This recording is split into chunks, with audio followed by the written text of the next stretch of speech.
बनावट नोटा प्रकरणामध्ये पोलीस अधिकाऱ्यांवर गंभीर आरोपींना जामीन मिळवून देण्यासाठी जाणीवपूर्वक हलगर्जीपणा केल्याचा दावा, भ्रष्टाचाराची शक्यता। बनावट चलन नोटा प्रकरणामध्ये नगर तालुका पोलीस स्टेशनचे प्रभारी अधिकारी प्रल्हाद गीते यांच्यावर गंभीर आरोप करण्यात आलेत। या प्रकरणातील आरोपींना सहज जामीन मिळावा यासाठी पोलिसांकडून जाणीवपूर्वक दुर्लक्ष आणि हलगर्जीपणा करण्यात आल्याचा आरोप अर्जदार सोमनाथ चितळकर यांनी केला। संबंधित अधिकाऱ्यांवर कडक कारवाईची मागणी करण्यात आली आहे।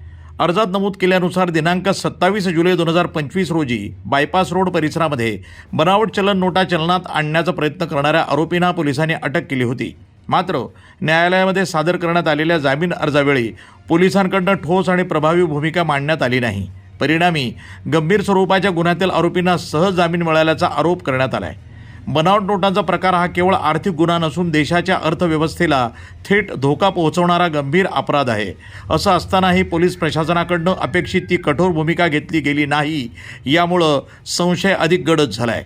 या संपूर्ण प्रकरणामागे आर्थिक व्यवहारातनं आरोपींना पाठीशी घातलं जात असल्याची चर्चा असून या संदर्भात उच्च न्यायालयामध्ये दाद मागण्याची तयारी अर्जदारांनी दर्शवली आहे। बनावट नोटा प्रकरणातील पोलिसांच्या भूमिकेमुळे कायदा आणि सुव्यवस्थेवर प्रश्नचिन्ह उपस्थित झाले असून या प्रकरणाची सखोल चौकशी होणार का याकडे सर्वांचं लक्ष लागलंय।